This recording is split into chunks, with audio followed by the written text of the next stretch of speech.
Picture this. It's a Tuesday night, 11:47 p.m. Maya is sitting in her car in the Target parking lot, engine off, phone in hand.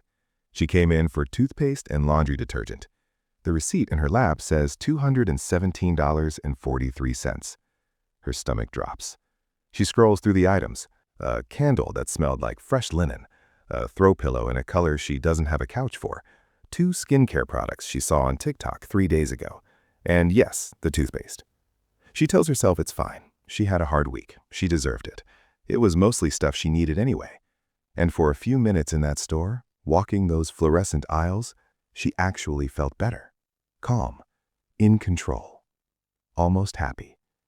But here's what she doesn't realize yet. That $217 didn't fix anything. The stress she walked in with? Still there. The inbox still full. The relationship still complicated. The savings account still empty. The only thing that changed is she now has a throw pillow and $217 less. This is retail therapy, and it is one of the most financially devastating habits of our generation, not because it's dramatic, but because it's quiet. It disguises itself as self-care. It hides inside treating yourself. It feels like a solution, while it's actually the problem. My name is Alex, and I've gone uncomfortably deep studying the psychological and financial mechanics behind why we spend money when we're stressed, and more importantly, why the entire consumer economy is engineered to make sure we keep doing it. If you've ever opened a cart and felt your heart rate slow down, or if you've ever told yourself, "I'll feel better once I get this thing," make sure you hit that subscribe button and give this video a thumbs up if this helps you out. And if you are serious about your financial future, do not close this video without checking the links in the description. Because today, we're not talking about budgeting tips. We're talking about the emotional architecture underneath your spending. We're going to expose how retail therapy works at a neurological level, show you exactly how much it's actually costing you over time, and give you a real framework to break the cycle without giving up joy. Here's the thing about shopping. The retail industry has figured out the ultimate hack.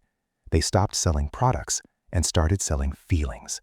They stopped competing on price and quality and started competing on emotional relief. 20 years ago, shopping was mostly transactional. You needed shoes, you bought shoes.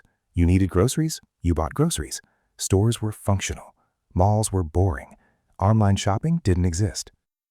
Today, every single touchpoint of the shopping experience, from the lighting in the store to the font on the app to the sound the add to cart button makes, has been meticulously engineered to trigger dopamine. Not satisfaction, dopamine, the anticipation chemical.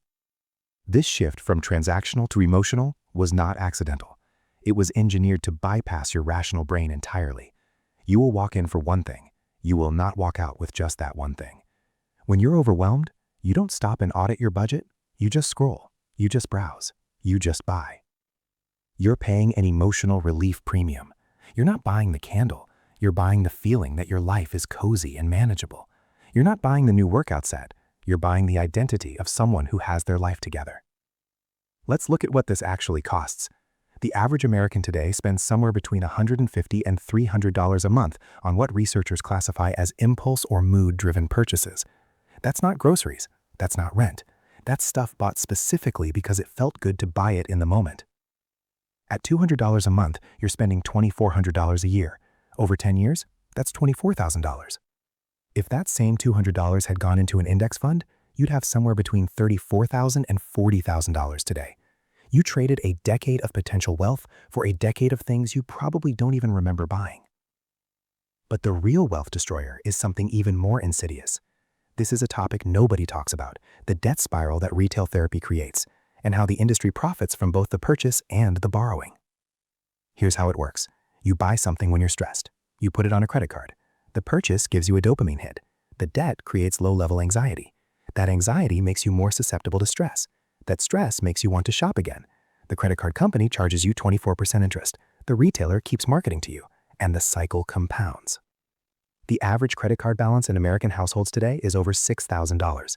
At 24% APR, that costs roughly $120 a month just in interest, money that buys you nothing. You're not even shopping anymore. You're paying a monthly fee for having shopped in the past. The industry gets you coming and going. And here's the part that should make you furious. These companies know exactly what they're doing.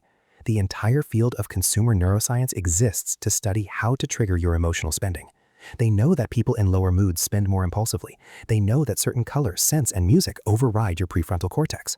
They know that the phrase treat yourself is one of the most effective marketing frames ever invented because it reframes a financial decision as an act of self-love. They slap the words self-care on a $60 face mask and a $14 bath bomb, and suddenly buying them isn't spending, it's investing in yourself. You're not being sold to, you're being healed. We also have to look at the social inflation of retail therapy culture. Spending used to be private. Now it's a personality. Haul culture, unboxing, girl math, entire social media ecosystems built around the aesthetic of buying things. And if you're not participating, you feel left out. The treat yourself mentality is the new social currency. If you had a hard week, you're supposed to get the lashes, book the brunch, buy the shoes. So you spend $150 on a weekend of feeling okay. That's $600 a month. That's $7,200 a year. That's a fully funded Roth IRA. Gone. Every year. You're trading your 65-year-old self security for your 30-year-old self's Tuesday night mood boost. And social media makes sure you never question that trade because everyone around you is making the same one. Then there are the hidden compounding costs nobody mentions. The storage you rented because your apartment is full of things you bought on bad days. The subscriptions you forgot you signed up for during a treat-yourself moment. The return shipping fees for the things that didn't actually make you feel better. The mental overhead of managing a home full of stuff that carries emotional weight. You're not just spending money. You're spending attention, space, and energy every time you do this. So, how do we reclaim our wallets and our emotional lives without becoming joyless minimalists who own 3 plates and hate fun? It starts with a philosophical reframe. Shopping is not therapy. Full stop. Real therapy addresses the root cause of the stress. Shopping just reroutes it. You are not healing when you buy things. You are postponing. And postponed emotions don't disappear. They compound interest. Same as debt. When you feel the urge to stress shop, name what's actually happening. Say it out loud. I'm not shopping for something I need. I'm trying to feel better about something I can't control right now. That one moment of naming breaks the autopilot. It sounds small. It is not small. Next, hack the supply chain of the emotional hit itself. The dopamine you get from shopping doesn't come from owning the thing. It comes from the anticipation of getting it. Researchers call this wanting versus liking. We get more pleasure from the hunt than the acquisition. Use that. Make a wish list. Don't buy from it immediately. Add things to it when you feel the urge to shop. Give it 72 hours. Come back. Most of the time, you won't even want the item anymore, and you already got the dopamine hit of adding it. You got the reward without the cost. Learn basic financial triage. Before any non-essential purchase, ask 3 questions. Do I need this or do I want this? If I had to pay cash for this right now, would I still buy it? What is the actual problem I'm trying to solve? And does this solve it? Most emotional purchases fail question 3 immediately. If you still want it after the 72-hour hold in the 3 questions, buy it without guilt. The goal isn't deprivation. The goal is intention. Intentional spending builds wealth and confidence. Reactive spending builds debt and shame. Finally, and this is the tactical piece, you need a fun money sinking fund, not a budget line, a separate account. Give it a fixed monthly amount that is genuinely yours to spend on whatever you want with zero guilt attached. When it's empty, it's empty. No transfers, no I'll pay myself back. This does something powerful. It removes the forbidden fruit psychology from discretionary spending. You're not being bad when you buy something fun. You're spending your fun money. And when it's gone, the decision is already made. You don't agonize, you just wait until next month.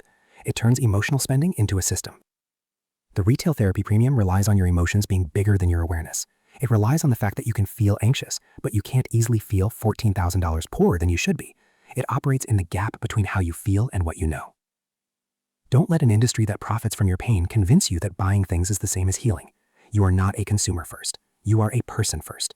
And the things that actually make people feel better, rest, connection, movement, meaning, almost all of them are free or close to it. The best version of your life doesn't live in a cart. It lives in the margin, the financial breathing room you create when you stop spending reactively. It lives in the security of knowing that when something real goes wrong, you can handle it. That feeling, that is worth more than every candle, throw pillow, and skincare routine combined. If this video made you realize you've been using a shopping cart as an emotional crutch, drop a comment below. Tell me the most expensive treat-yourself purchase you've ever regretted. We're not judging. We've all been Maya in that parking lot. Let's laugh about it, learn from it, and then let's actually stop doing it. Thanks for watching, and I'll see you in the next one.